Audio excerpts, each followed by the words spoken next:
This right here is the 1000th-ish video of the Pixel 9 Pro XL on the internet at this point in time, and look, I can't do anything about that. People love reviewing tech, and good for them. What I can do for you, however, is skip the crap, not make a 20-minute long video, and rather focus on the practical features and aspects of this device that you most likely will notice were you to own this for a long enough period of time, and hopefully in doing so get you all the good information and skip the junk like I said. So let's get right into it. A quick recap of the unpackaging experience. So Google has included a very minimalist box. I absolutely love it. So I actually have the Pixel 9 Pro XL in the porcelain color. I believe that's how it's pronounced, which is fancy for white. Anyway, open up the box, and inside, behind some protective packaging, the crown jewel itself. We'll talk more about the phone in just a second. You also have a Type-C to Type-C charging cable, and then finally you have a paper envelope inside which you will find the SIM ejection tool as well as some basic documentation. The design is obviously the first thing you're going to notice about this phone, and I gotta tell you, I do believe this is probably the most well-designed Pixel phone we've seen in a while.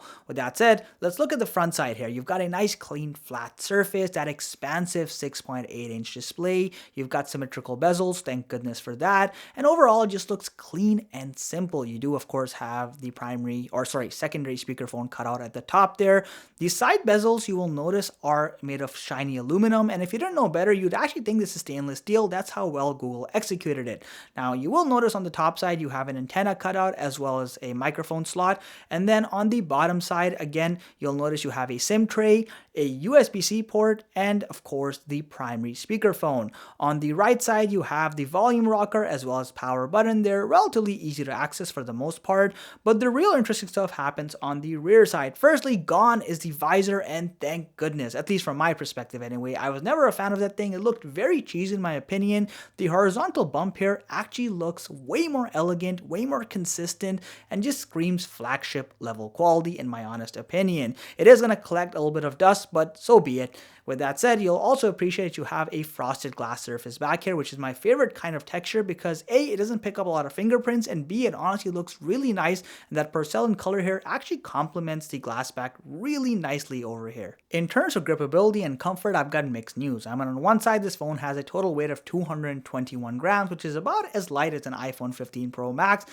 that's quite impressive given the materials this phone uses. However, on the other side, they've clearly taken inspiration from a particular competitor, Apple, which means they've gone with the flat corners as opposed to the rounded ones. Sure, it looks nice, but if you have smaller hands with such a large phone, it does get quite uncomfortable to hold this phone for prolonged periods. Using a case might be a good idea, particularly one that has softer edges. The display here is up to every modern day smartphone standard, so you've got a high quality LTPO OLED display that's 6.8 inches wide. You'll also notice it has a refresh rate up to 120 Hz, and because it's dynamic, it can go all the way down to a single Hertz refresh rate, obviously conserving battery life in doing so when possible. You get a 486 pixels per inch density, which does mean that it's slightly higher than the likes of the iPhone 15 or 16 Pro Max, but just slightly lower than the S24 Ultra, though you'll be physically unable to tell that because everything here just seems super sharp, it's clear, it's crisp, it's lovely. You'll also appreciate that you have HDR10 plus color certification, as well as of course support for up to 3000 nits peak brightness. This basically means when you're out in the daylight and about, and even on the sunniest days, you'll be able to completely see what's on your display despite Google using a pretty mediocre anti-glare coating.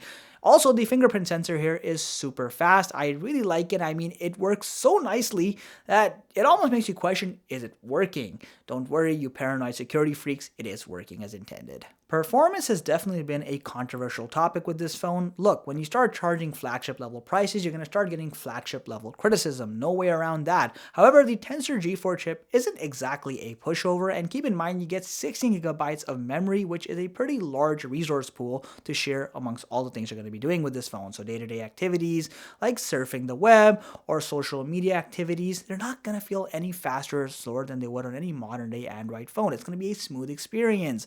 When you're doing more demanding things like playing video games, low intensity video games won't take a lot of resources and they run quite smoothly.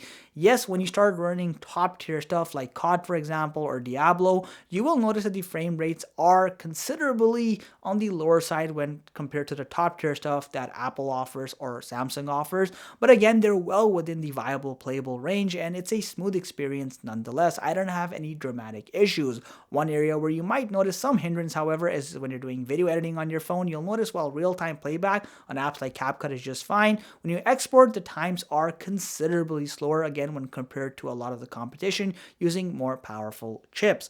Despite this though, I think with the ample amount of RAM, most tasks are just fine, and this thing is definitely suited for AI tasks as well, which we'll talk about in just a bit. Oh, and by the way, one benefit of having a weak chip, or CPU if you will, is that it doesn't heat up as much. This phone does not get hot, unlike the iPhone, which definitely has a thermal issue, which Apple will of course never acknowledge in a billion years. If you guys are interested in saving me a kidney because of how expensive these phones are to buy and review, you could consider subscribing to my channel, like this video, and it actually might just do that. But all jokes aside, seriously guys, if you are enjoying the content, please consider subscribing. It helps me grow and means the world to me. Let's continue. The camera system, I'll be honest, look, I just like a lot of users, I take out the phone from my pocket and I take a picture and I don't think too much about it because they're honestly pretty good. A couple of observations to keep in mind though, you do have a 3-lens camera system. So the main wide lens is 50 megapixels, the telephoto is 48 megapixels, and then the ultra wide is also 48 megapixels. The telephoto as well as the wide lens have optical image stabilization. Photos are really clear across all 3 lenses. The wide lens captures in a lot of detail. It's really crisp and clear. Yes, Google does overprocess some of their images, which results in a warmer and kind of like super HDR-ish tone kind of finishing product here compared to the iPhone, for example, which keeps a more neutral tone. It's going to be subjective which one you prefer more. I do like the neutral tone a little bit more, but when you're just using this phone by itself, you'll appreciate the high quality pictures regardless. Also, with the telephoto, with the super zoom in, you'll be impressed by the amount of quality you have at 5 times zoom, even at 10 times digital zoom. Things are really clear despite that digital factor. Now, it is also worth noting the front-facing camera does have a 42 megapixel count, which means that again, it looks really crisp and sharp. It's clear. As far as video footage is concerned, you can record at 1080p all the way up to 240 FPS with slow-mo. You can go up to 60 FPS with 4K and all the way up to 8K at 30 frames per second. Though to actually utilize 8K footage, you have to turn on something called Video Boost, which basically uses software to enhance the imaging quality. And the problem with Video Boost is that most people will probably not use it because it takes a very long time to process that image. Most of us just want to take a video and see it right away. So it kind of fails all the whole instant gratification thing, but it's a flex to have 8K recording nonetheless. As far as optical image stabilization is concerned, it's pretty good. I know this phone got some criticism, but it's not really all that noticeable, and the video quality is very smooth for the most part. So this right here is a test of the front-facing selfie camera of the Pixel 9 Pro XL. As you can see, I mean, honestly, there's a lot of clarity. I'm in broad daylight settings. There's honestly a lot to like here. And overall, yeah, it's pretty good. You've got a 5060 milliamp hour battery with the XL, which gives you a reasonable 11 hours of screen on time if you're doing day-to-day activities like surfing the web and, you know, going on social media and watching some full HD or higher content on YouTube, for example. With that said, I know some people have been critiquing this phone for its quote-unquote slower charging. You've got a maximum charge rate of 37 watts with PD 3.0, but it's worth noting, guys, you're gonna get like 70% battery in 30 minutes. It's really not such a big deal. This thing charges really fast. Yes, it's not as fast with those 50-watt charging phones or higher, but it's more than sufficient. I wouldn't make that a deal breaker for most of you average consumers. In terms of storage configurations, Google tries to pull a fast one here. So technically this phone is available with a 128, 512, or 256 gigabyte configuration, and all the way up to 1 terabyte, but that's only comprehensive if you get it in the black color. I forgot the name of the color at this time. However, for all the other colors, usually 256 gigabyte is the bare minimum. At least that's the case here in Canada at the time of this video. The result is that while this phone technically should be available to you at a cheaper price, you end up kind of paying what you would for some of the other flagship phones, or almost the same price, because you're starting off with the higher memory configuration. On top of that, Google has included UFS 3.1, which is a slower storage write speed than UFS 4 based devices. For those of you who don't know what that is, it's not going to impact you in any realistic way, but let's just put it this way. If you're installing really large apps or files, they would install about 20 to 30% slower on this phone than they would on a UFS 4 equipped phone. I've made a pretty conscious effort to skip out most of the junk with this review. However, a couple of cool AI/gimmicky features I do want to mention because they're practical or creative or both. Firstly, the Add Me function on the camera app is really cool. It allows you to take two separate photos in the same setting or environment of two separate people or the same person if you wish, and it stitches them together into a single photo where it literally looks like that photo was taken with two people to begin with. It's great if you don't want to give your phone to a stranger, or if you just want to take a duplicate photo of yourself and make it look as organic as possible. Google does a great job with it. The Screenshot app is another MVP app in my opinion. It entirely separates your screenshots from the Photos app, so that kind of a declutter on its own merit. But on top of that, the Screenshot app actually shows you all the relevant data for each screenshot where possible, so you get a summary of the information. You can catalog it, you can delete it from there, and you can kind of modify everything regarding screenshots straight from this app. Finally, Gemini, which is essentially the new Google Assistant. It completely replaces Google Assistant for the most part anyway on this phone. It can do all the basic operations like changing various settings like brightness, for example. And then, of course, it does more advanced stuff. It can tell you the weather, but then it can tell you more information because more contextually aware while keeping on the same topic. So you can ask the weather in California, then you can also ask, the best type of clothing to take at this time of the year, what you can expect in California, good food places. You can keep that conversation going, and it can really be useful if you start taking advantage of it. And I definitely think Gemini is a pretty nice tool and AI assistant overall. The Pixel 9 Pro and Pro XL do feature Wi-Fi 7, which means you are going to get the latest internet speeds, though for most of you Wi-Fi 6E was plenty sufficient, but hey, you should always get the best, right?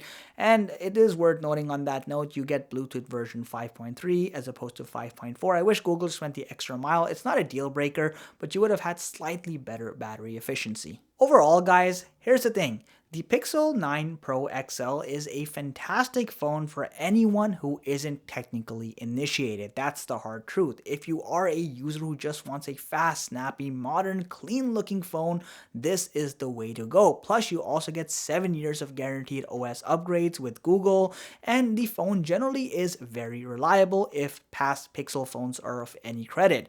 However, the fact is that Google is no longer in the minor leagues. They have made a collective decision to start charging the same price as the likes of the iPhone 15 Pro series, for example, which means that they do get their fair share of criticism because they aren't necessarily giving the same technical features that you would get with those kinds of phones. Now, this isn't, again, going to be a deal breaker, and for most of you, you may not even notice these technical differences, but there is a reason to be a little wary of Google pulling this off. On top of that, I'm not a big fan of the cheesy or actually suspicious decision of only including the 128GB variant on the black model, at least here in Canada. Again, it should have been standard across the board. The result is you're pretty much paying the same price as any other flagship level phone with the 256GB variant instead. Despite all these though, the Pixel Pro 9 XL has been a great daily driver for the time I've used it, and I definitely think this is a great phone in that capacity. Let me know your thoughts on this phone. If you already own it, I'd love to hear your thoughts as well. And as always, if you enjoyed the content, please consider subscribing to this channel and liking this video. Thank you so much for watching. Catch you in the next one.